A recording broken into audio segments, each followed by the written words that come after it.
Another comparison. Now we are going to compare two similarly sounding acts.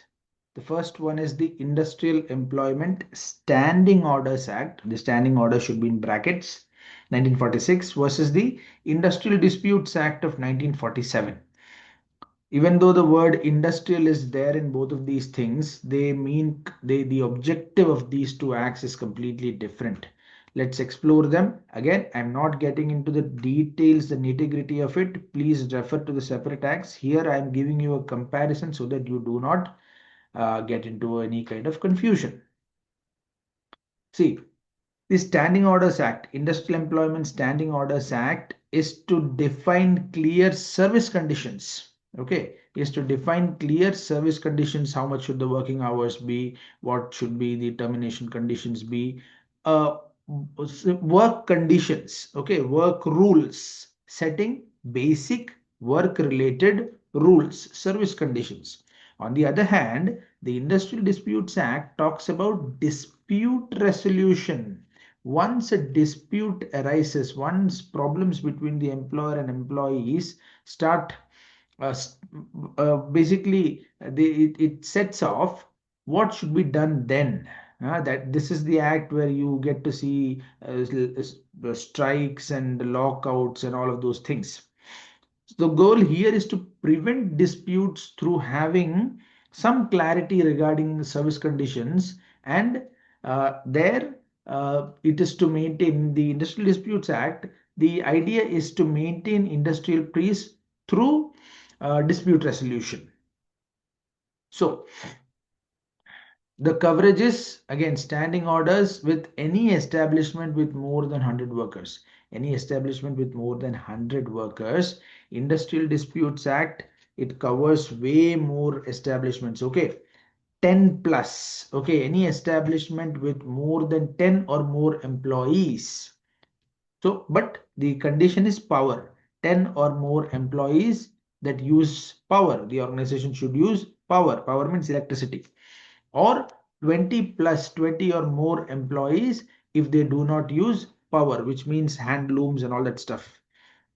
The beneficiary here is individual worker, because as a worker, my work conditions, right? The government is setting a minimum baseline work conditions. Industrial Disputes Act, the beneficiaries are workers. Along with that, in certain cases, workers' unions are also involved, employers are also involved. They also benefit sometimes because there is clarity, right? Nobody wants fighting all the time. The focus here is on employment conditions. There it is on disputes, layoff, retrenchment. Remember all these terms from the class. So the major provisions in the Industrial Employment Standing Orders. So the moment the word standing orders comes to your mind, always remember service conditions, work-related basic rules.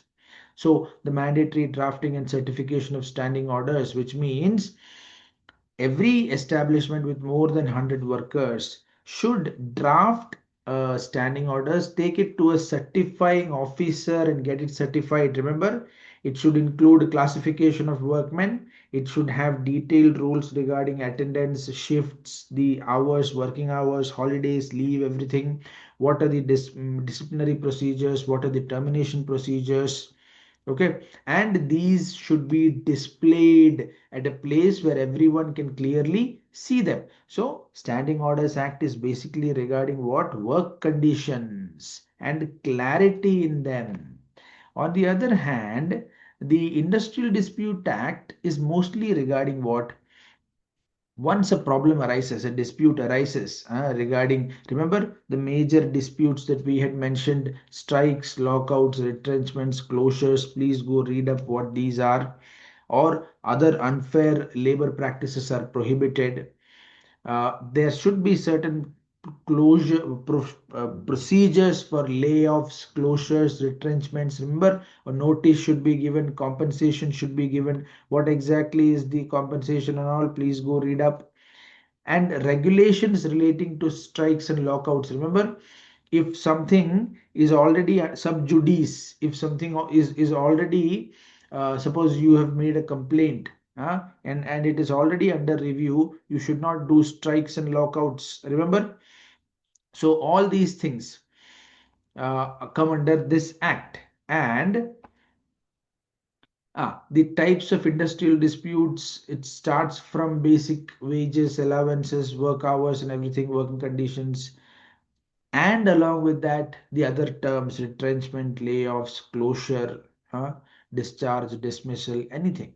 So basically, to put it in a nutshell, even before that, in the under the Industrial Disputes Act, remember this is important. Please note this hierarchy. There is the Works Committee, and above the Works Committee, there is the Conciliation Officer who mediates disputes and prepares reports. Then there is the Board of Conciliation. It handles a bit more complex disputes. If it does not help with that, then you go to the Labor Court. Okay.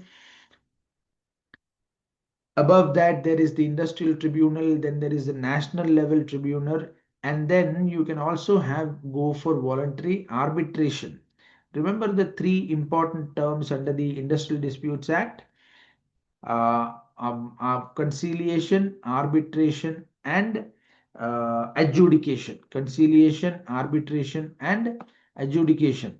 Remember, conciliation is a bit more of a settlement, okay, a bit more of a settlement where two parties agree to a certain settlement. Arbitration is where we agree, but not on a settlement. We agree that we will have an independent person, an independent arbitrator in the proceedings, and now we will both listen to him. Now whatever his final decision is, it is binding. We both have to agree to it.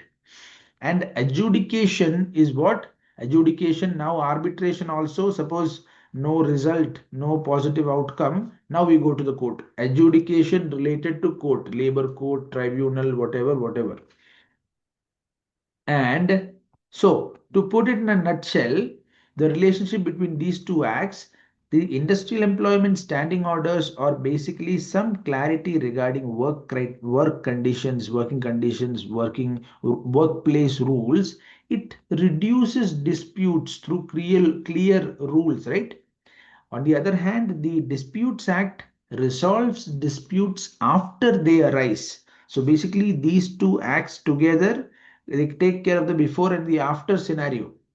So the standing orders, they serve as an evidence during adjudication, which means basic rules have been put forth, whether they were adhered to or not.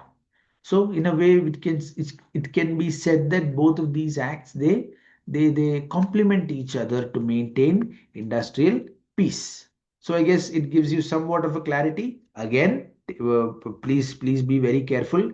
This is not the be all and end all of it. This is just like a revision. Please go study the detailed provision of both of these acts.